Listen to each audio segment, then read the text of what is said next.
conclude, let's talk about first off the splash on this matters insecurity that is brewing in the Wangiba. And if that insecurity is not arrested, this called clash matter. It may escalate into something else. The last time we heard about core clashes, that was sometime last year, and we know of the casualties. Ultricon, I'd like for you to speak to this matter, called clashes and the insecurity for now around the Wangiba area. I think this Wangiba has been a recurrent issue in the issue of insecurity in the state. Let me use this opportunity to first of all commend the governor and the security agencies. You had recently, few months back, you had a resurgence of insecurity, and we even came out to raise the alarm that there was need for the state government to be proactive and let the security agencies also live up to their responsibility. The governor immediately acted by giving out series of vehicles, and then with security gadgets, they and also increase the surveillance. You could now see, if you drive around, you could now see police patrol van in strategic locations, even where you never thought that you could have. If you go towards Ifa axis, if you are driving towards the back road, you will see a police patrol van. If you are driving towards that back road to bus at Mwaiba, at the Mwaiba end, you will also see another patrol van that is just by the local government council of Oran. If you go down, so you have strategic vehicles now, patrol van stationed almost in strategic areas where you could see crime-prone areas. So this for me is an applause, because it has also stemmed the tide of the offside that we had, because someone was even shot along the airport road who was returning from his farm, because that also a monarch was abducted from his palace. All this has been nib in the bud. My regular interface with the security agencies, I have a handful of detail of what they have done, and this for me is an applause. Recently we heard that there was an attack, and I read it in the report, that has not been confirmed, in the state-owned Pioneer newspaper, where someone was reportedly lost his life. He said that one was robbery incident in the night. I think that the report online quoted said it was on Friday night, and that they carted away some valuables from the state-owned newspaper corporation, that is Pioneer, along the information drive, and the security person there lost his life, but caused by the stray bullet that those unknown gunmen used. This is something that is, it calls for attention. We need to begin to see regular security patrol in those areas. Not just only that axis, you need every area you have. The other time again, I got a report that a friend of mine was also robbed. So he lives somewhere along the, I think, the other side of it, across the Berebe junction, that he was also robbed. They came in through the fence, carted away his properties and the rest. Now you're talking about the court clashes now that has happened in Wangiba, which I also read a report that someone was, allegedly killed, and the cops taken to the father's doorstep. This is very worrisome. There is need for the security agencies to now re-strategize and then know that they are now faced with cult activities and robbery. And again, I also want to call on PHECD to ensure that there is power supply at least at night. At least at night, it will also help to reduce the rate of robbery. When you have power supply at night, the robbers may not be able to walk in the light, and they operate mainly when there is darkness. As I think so from my intelligence. So there is need to also call out the PHECD to double up in giving power. PHECD. Oh, they put a C on it? Yes, PHECD, okay. Yeah. So they should double up and give regular power supply at night, and then the law enforcement agencies should also be able to investigate. I also read a report that the suspect who allegedly killed a police inspector along the, off Atiku, was arrested. I saw the report online, was also arrested. This shows that the security agencies are also working hard to to nib this crime in the board. So we are only calling on them to do what they ought to do, to also increase surveillance along the Mwaiba axis. And don't forget that you also have school there. The main campus of the university is situated along Mwaiba. And anywhere you have such institution, you will also have crime regularly, because most of these court clashes could be from the school, from the within the environment. So there is need for even the community to also be able to increase their own security alertness and be able to help the law enforcement agencies with information that will help to nip this crime in the bud. Okay, we're hopeful that the security agencies will arrest the situation, especially with the reports we're getting with what's happening at Wangiba area. It's causing people to be unsettled, and people are perpetually living in fear around that area because they don't know what's going to be next. As I did say, when I stumbled by this report, I saw it on X, on Twitter. And I'm thinking to myself, Akwa Ibom should not be on Twitter for this kind of reason, not even on Wangiba. I'd like to see good stuffs about Akwa Ibom on Twitter.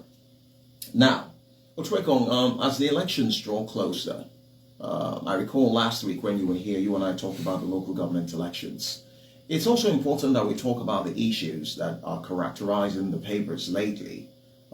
Issues of imposition, issues of people complaining about certain persons trying to hijack the entire process and put in place people that they want. I'd like for you to speak to this imposition, consensus, and whatnot, issues around the forthcoming local government elections, especially at this preliminary stages of campaign. I think it is normal. It is not strange. Whatever you are hearing today, the politicking, the horse trading, the moslinging, is part of politics that has always been the issue. If you follow, even in US, you see, even when the former president was attacked while campaign, that for me was the first. Okay, it was the second time you could have a candidate of a party at the level of former president being attempted to be assassinated at the campaign ground. So it's normal. Horse trading, moslinging, name dropping, and all of that is part of the politicking. At the end of the day, you will, after elections, everything will just die down, and then they become one family. All you are hearing is party, because we are operating, like I keep on saying, political party democracy. So you need to see, you will hear the parties will be making their choices. The stakeholders will meet to want to endorse, to want to pick a consensus candidate. All these are happening within the party. Like I have always said, you recall last time we were here, we look at all these issues. I took time to, have a long conversation with Senator Effiong Dixon Bob to hear from him. He is the leader, political leader of Yusuf district and the political leader of Nsirobium. They were the first to come out with a consensus candidate for Nsirobium. I took time to engage him to see the reason behind and how they came about it. And from my interaction with him, I found out that they look at the various blocks. For instance, the governor is from the inside in the local government area. The governor is from inside.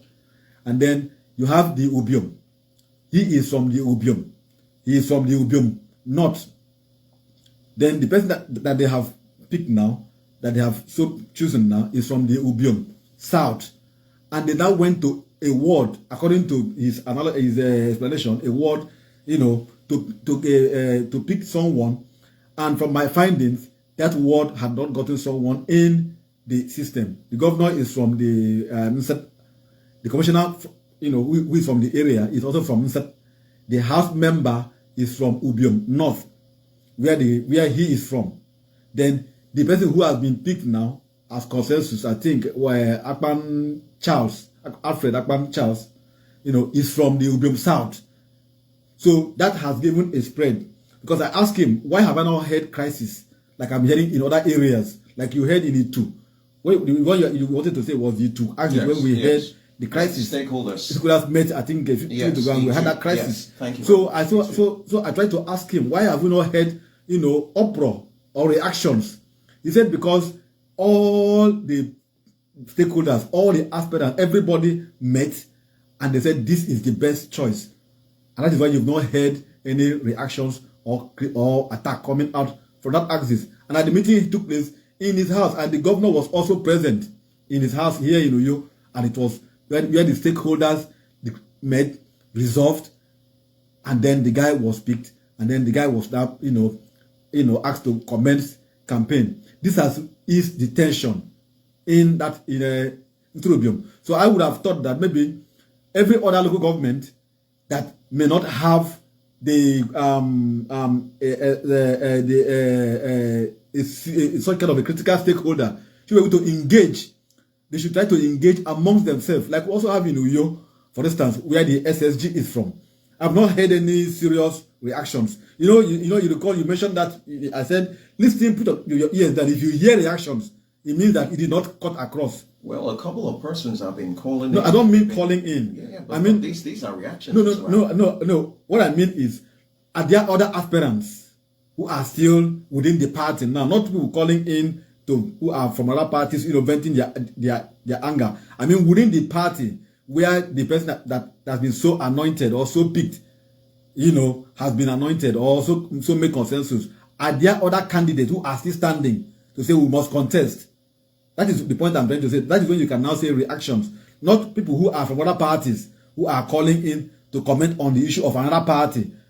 Because these are political party democracy. You don't suppose people who are also aggrieved. That is why I'm saying they may not necessarily be. Now, if you are aggrieved, argument of a fault. Yes. The zoning arrangement. Yeah, and all of that. So there are people who are also saying that I don't know how to the names. That they afford the Oku, the Ikono. Yes, I know of the zoning, the zones, the clans. So there are persons who have said, look, this person has had a shot, and the SSG is from this place. Let it go somewhere else. Okay. These arguments, however little they are, there are arguments that we should also pay attention to. That is why I'm saying that. That is why, sorry to cut you short, Otwekom. In his days as governor, we'll say Nyendieba. I even said it here last week. If you've been there before, allow somebody else. You've done your time. Allow it, because these are the things that bruise violence and unrest. This imbalance. When certain clans, certain people feel, look, you've had your shot, irrespective of who's anointing you. Allow some other persons who have not had their shot to go. That is why I'm saying that we are operating a political party democracy. Me and you can only talk, but the party will have their way. Reason is that it's a political party thing. We are only commentators. Those who are calling, are they party members? We have over 17 political parties. Where are the other candidates? Where are the other parties? It's when you disagree, you move on to another party. Last time here I came here, you said that you have seen a report where a party is halting its forms, and I said this is strange. Now if that happens, where are the other parties? And we're only hearing of one party. All the issues we are hearing, is from one party, the PDP. Now nobody is talking about the other parties. So if you disagree with the party's arrangement, you are at liberty to move to another party. That is where I'm still saying that we are operating a political party democracy. The party, like I have said, though I don't agree with zoning, but the party has its right to choose whom it wants to sponsor for its elections. It is the party that will choose. The court has made it such that the party has the say. You see what happened in those state politics when the Federal High Court Federal High Court of Edo State nullifies the PDP's Govt candidate. You saw what happened. Now the issue is that those who went to the State High Court were delegates of the party. going to challenge what the party did.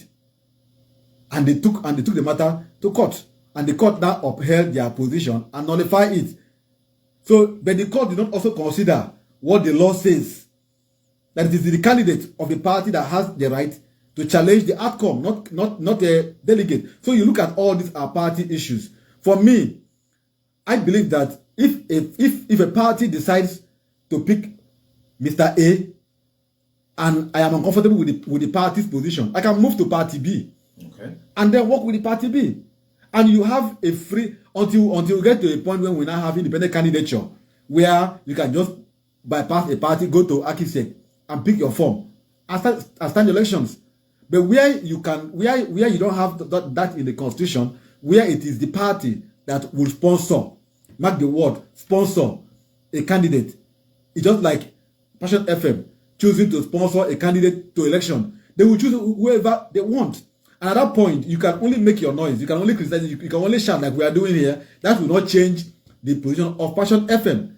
So what I'm saying, whilst we commend the Ethiopian stakeholders, the governor, we also look at the Uyo axis and look at, we've not seen much, controversies coming out like we heard in other areas. We commend the stakeholders. We also look at, I think Eket have had a similar position that they have also come up with an arrangement where someone has been picked, and we have not had any crisis. It's commendable. But even at that, I will urge the Akisiek to, be neutral. I'm happy that the governor's position has been such that has given right for one to say the pool will be free, fair, and credible. Because the governor is not someone who is becoming a die-hard to say my party must win. He is becoming a bipartisan in his approach, in the way he's going about his governance. He has a meeting today. He will invite other parties to come. He has a function. He will invite other parties to come. You will see the Senate president. You will see the minister coming from other parties attending. This, for me, shows that he is open to allow free and fair contest. And so I will urge that we have free and fair contest. Like in the case of the Ethiopian, I have been told that they had to even zone positions of councillors, like to say this council, the local government council leader will go to this clan, this ward, this one will take this, and that has brought calm.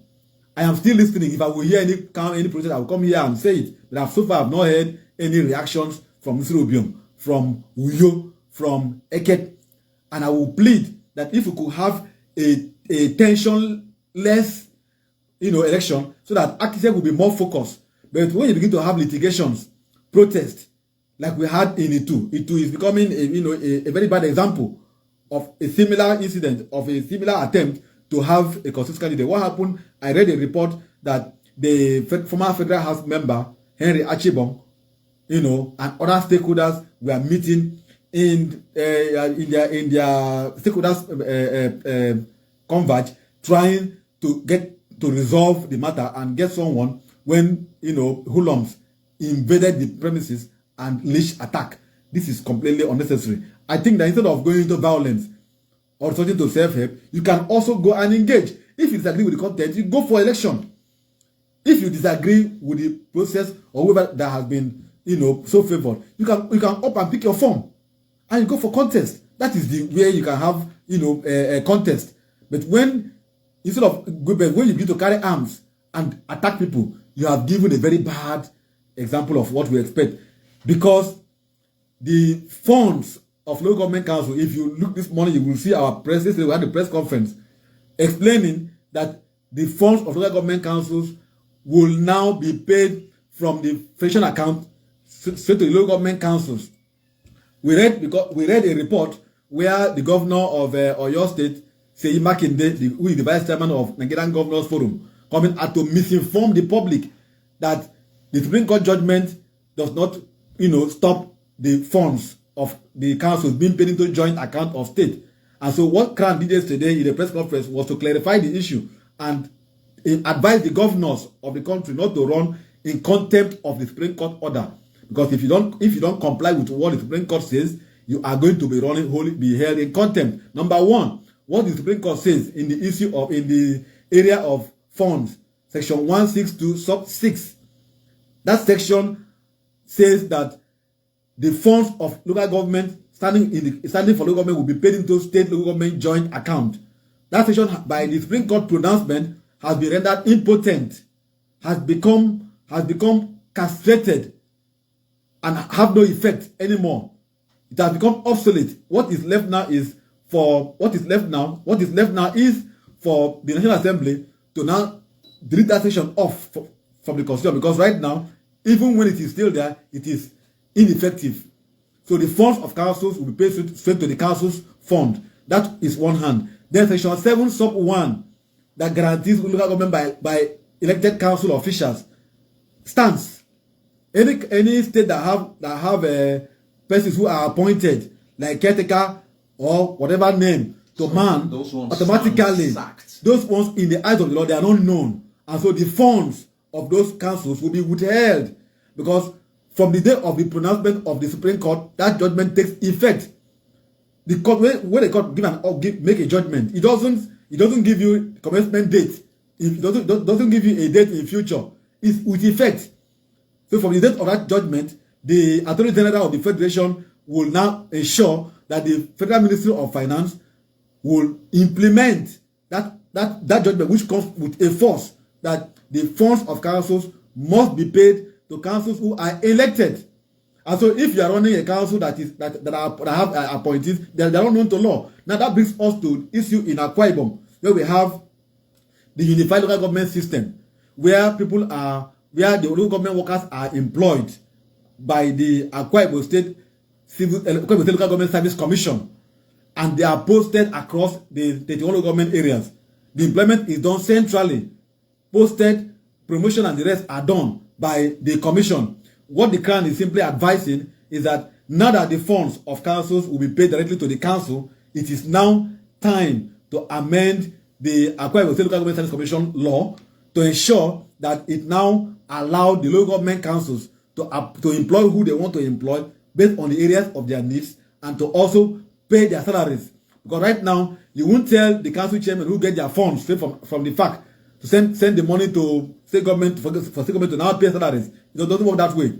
The council will now be bestowed with its full duties, which includes to employ its workers, to pay salaries of its workers, promotion, and the rest. And part of why you have lack of development at local government level is because people are employed from elsewhere and posted to elsewhere.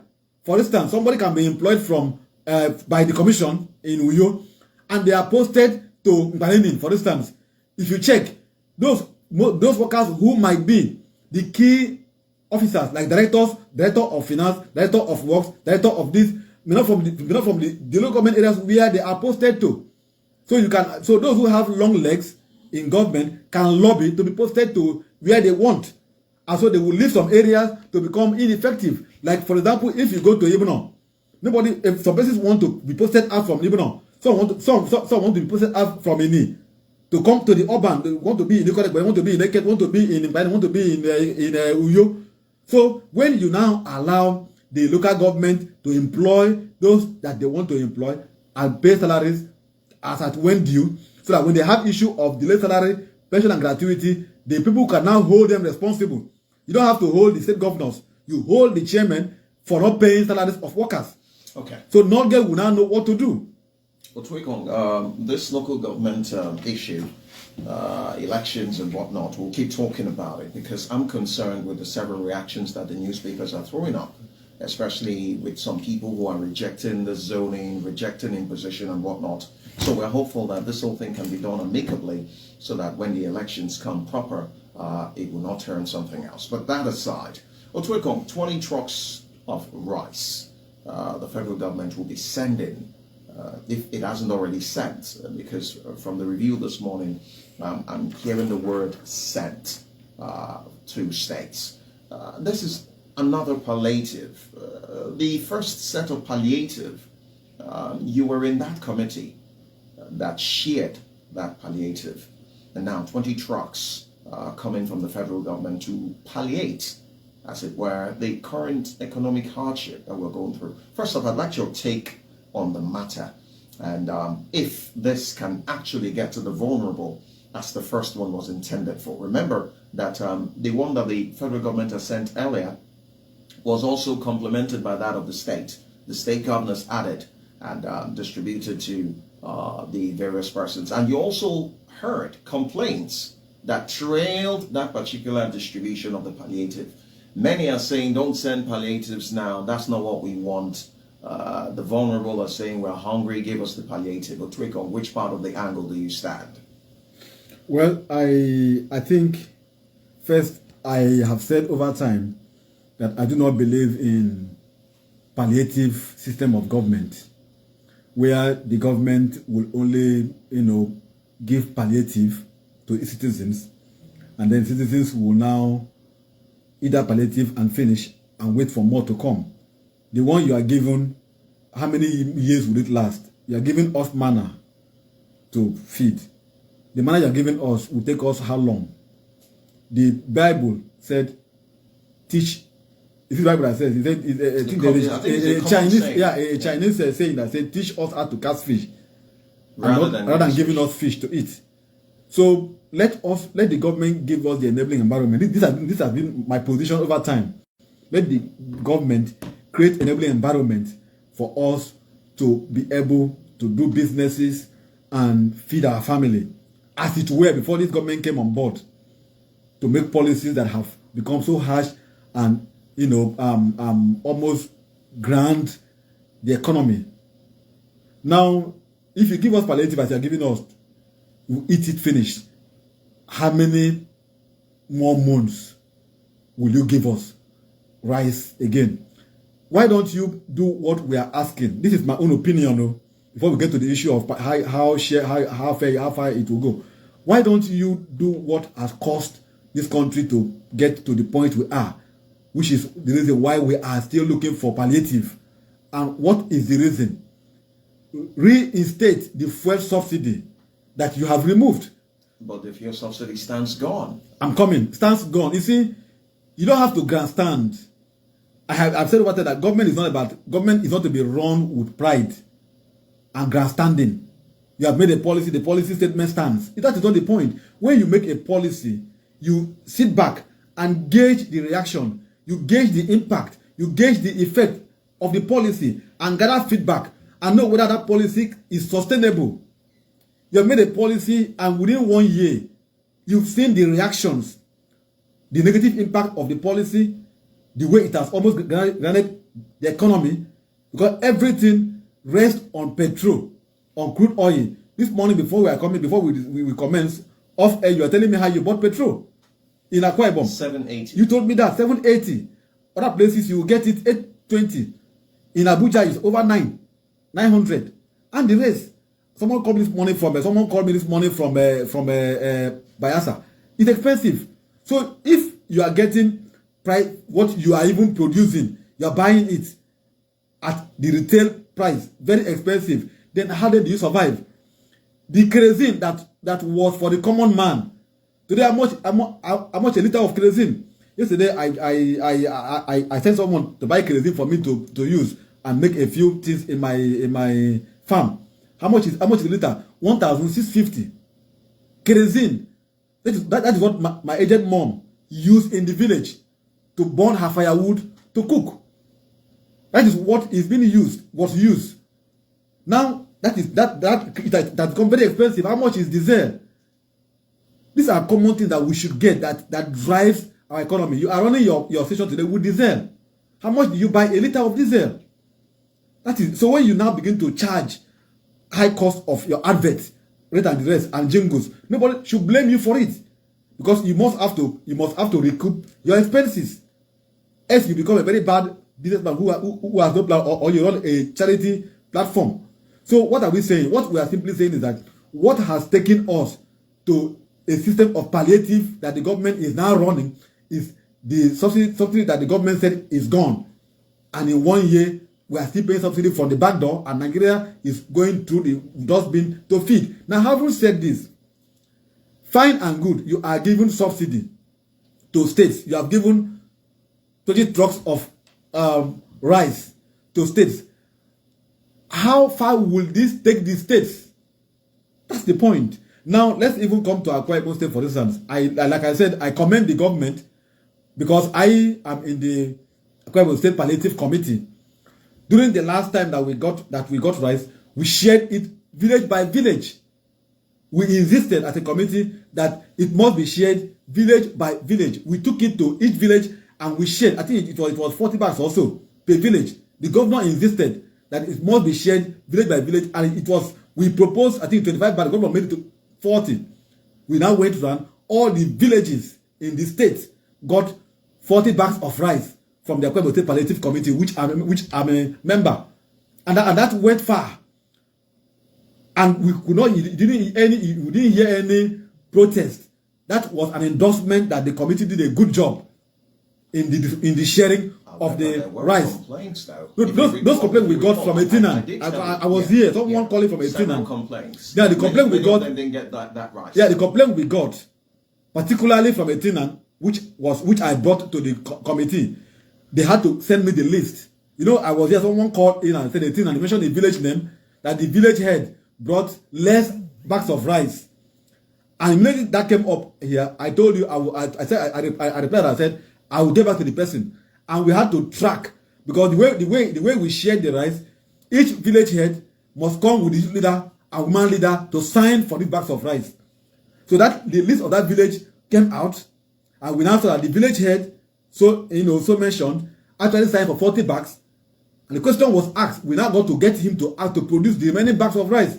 So we were able to track it. It wasn't like taken for a party thing. The governor insisted it must not be made as a party thing. It must be shared to everyone. That was why the CSO like us, we are involved in the sharing process.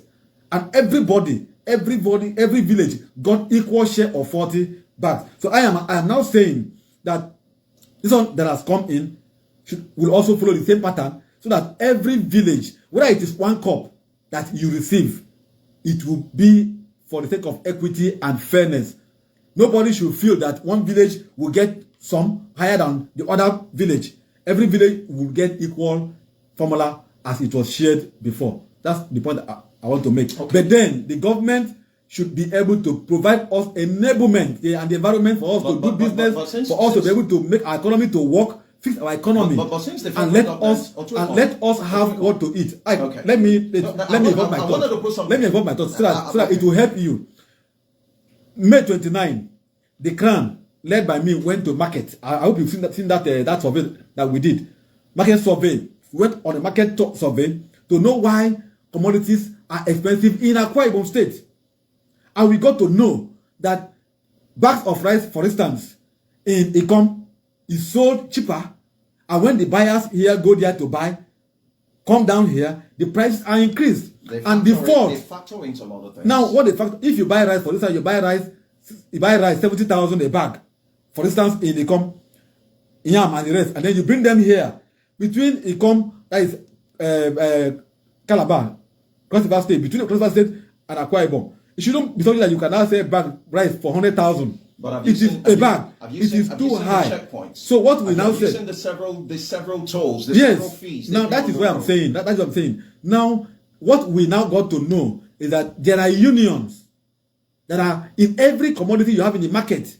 Onions union is there, pepper union is there, cucumber union is there, tomato union is there, rice union is there, garri union is there. Everything you ask for in the market, you have a union that always fix the prices. But I thought recently the governor has dissolved, but they are still working.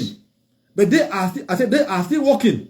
The governor's essay on the market, I think, is it market also or something, or I think trade and trade, should be able to go around. There should be a kind of compliance committee. Yeah. You don't just impose hardship. I tell you, Ike, the price of commodity in Uyo, in Akwa Ibom State, is higher than what you buy the same commodity in elsewhere. And the question is, why?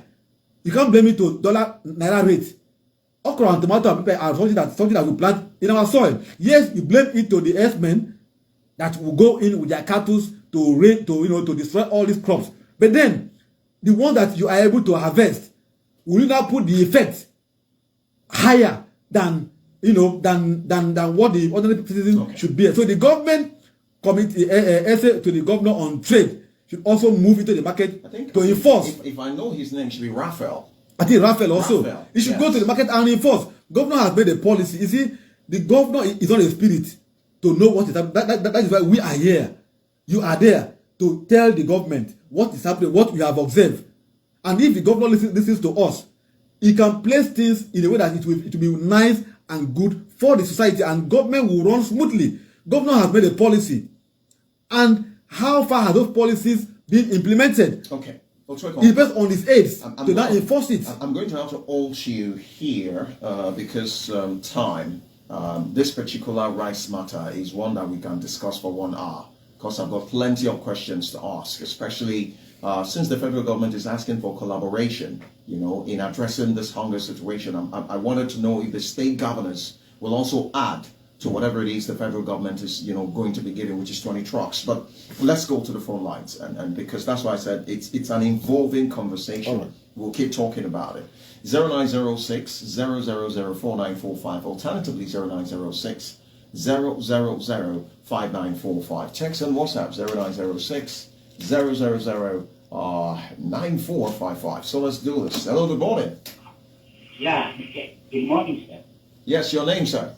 Yeah, my name is Tinubu. I'm speaking from Uyo. Welcome, go ahead. I can't portray on very well for what he has said. Ghana, they told Raphael. The state governor, she called on him and warned him, because I'm living very, very close to the market. All what the 2 points say is nothing but the O2. They've compromised. I know what they are doing there.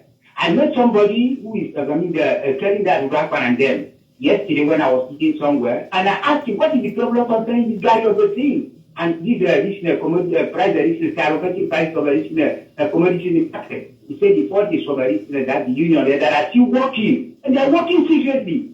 So the state government should call that man, because that man is not doing his duty. They should call him, please, because people are there, people are crying every day. I don't like that. Thank you very much. That's my take this morning. Well, all right, thank you very much. We're still taking calls. Let's take this particular call just coming in now before commercials. Hello, good morning. Good morning, Brother I. Good morning to you. Yes. Good morning, sir. Brother I. You see, doing the same thing all the time and expecting a change. So to me, I don't want to use the bad part of cautioning other. So we can go and get giving rice. What of the protein with the rice? Will they cook rice alone? There will be no fish, there will be no meat, there will be no money, there will be no fish.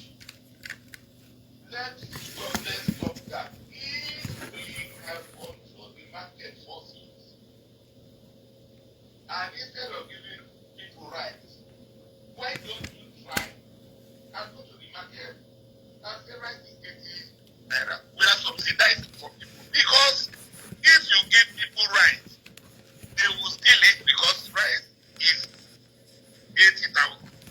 They would rather prefer going to sell to those people to sell again at 100,000. Comrade, you have less than 20 seconds. Can you just conclude? Yes, less than 20. I Okay. have made my point. All right. Sharing of rice is not the answer. All right. Shortage of food. Okay. All right. Let's do commercials. All right. So okay. Sorry, comrade. I need to cut you short. Commercials. I've already been seeing the lights.